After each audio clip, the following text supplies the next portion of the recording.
الحمدللہ رب العالمین والصلاة والسلام علی سید الانبیاء والمرسلین۔ السلام علیکم ورحمۃ اللہ۔ آج ہم ایک ایسے مہینے پر گفتگو کرنے جا رہے ہیں جو اللہ تعالیٰ کے نزدیک انتہائی عظمت اور حرمت والا مہینہ ہے۔ یہ مہینہ ہمیں رمضان کی تیاری کا بھی پیغام دیتا ہے۔ رجب تاریخ اسلام کے عظیم واقعات سے جڑا ہوا ہے۔ یہ مہینہ رجب کا مہینہ ہے۔ افسوس کی بات یہ ہے کہ رجب کے مہینے میں بے انتہا رسومات پھیل گئی ہیں۔ کہیں ضعیف اور من گھڑت روایات کو بھی دین بنا دیا گیا ہے۔ آج کی اس ویڈیو میں ہم جانیں گے کہ رجب کی اصل فضیلت کیا ہے، قرآن اور حدیث میں اس کا مقام کیا ہے، کون سی باتیں ثابت ہیں اور کون سی نہیں، اور ہمیں رجب میں کیا کرنا چاہیے۔ رجب اسلامی سال کا 7واں مہینہ ہے۔ لفظ رجب عربی زبان میں تعظیم اور احترام کے معنی رکھتا ہے۔ اگر ہم قرآن کریم کی روشنی میں دیکھیں تو اللہ تعالیٰ فرماتے ہیں، اللہ کے نزدیک مہینوں کی تعداد 12 ہے، جن میں سے 4 حرمت والے مہینے ہیں۔ یہ سورہ توبہ کی آیت نمبر 36 کا ترجمہ میں نے آپ کے سامنے رکھا ہے۔ مفسرین کے مطابق یہ 4 مہینے ہیں: ذی-قعدہ، ذی الحجہ، محرم اور رجب۔ رجب کی حرمت کا مفہوم کیا ہے؟ حرمت والے مہینے ہونے کا مطلب یہ ہے کہ گناہ کا وبال اس مہینے میں زیادہ ہے، نیکی کا اجر زیادہ ہے، اور ظلم، ناانصافی اور فتنہ سخت منع ہے۔ حضرت ابن عباس فرماتے ہیں کہ ان مہینوں میں گناہ کرنا اور بھی بڑا گناہ ہے۔ یہ ہمارے لیے ایک وارننگ سائن ہے، ہائی الرٹ ہے کہ ہم دیکھیں کہ ہم اس مہینے میں کیسے بیہیو کر رہے ہیں۔ لہٰذا رجب کا مہینہ ہمیں اخلاقی، روحانی اور عملی احتیاط کرنے کی دعوت دیتا ہے۔ اکثر علماء کے نزدیک واقعہ معراج رجب کے مہینے میں پیش آیا، اگرچہ تاریخ میں اس میں کچھ اختلاف بھی پایا جاتا ہے۔ معراج ہمیں کیا سبق دیتی ہے؟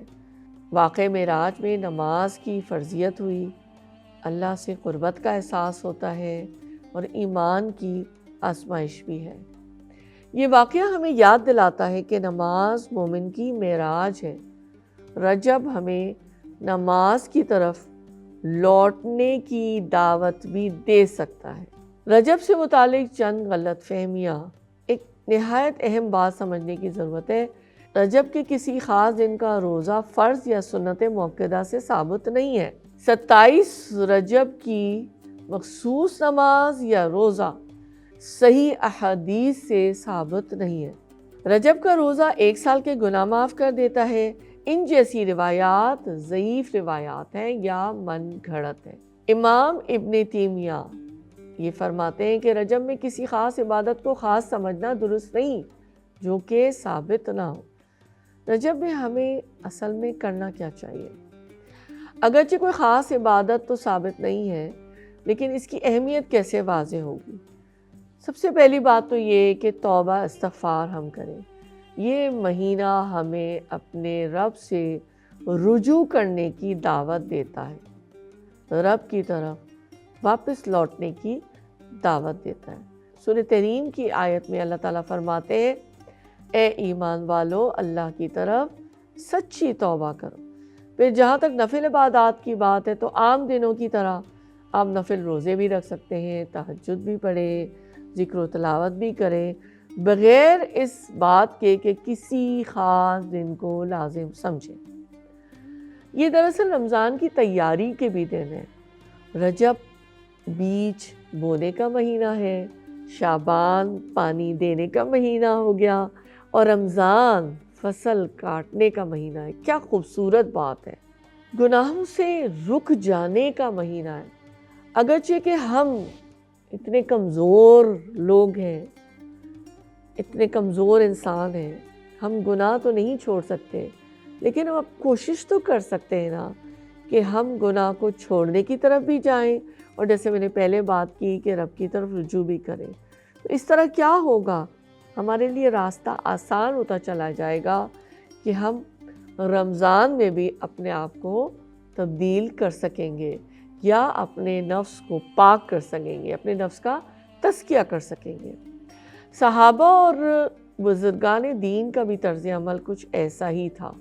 حضرت عمر رضی اللہ تعالیٰ عنہ رجب میں لوگوں کو نصیحت کرتے تھے کہ اپنے نفس کو قابو میں رکھو، یہ حرمت والا مہینہ ہے۔ بزرگان دین رجب میں دلوں کی صفائی، تعلق باللہ کی تجدید اور زبان، نظر اور نیت کی اصلاح کرنے کی نصیحت کرتے تھے۔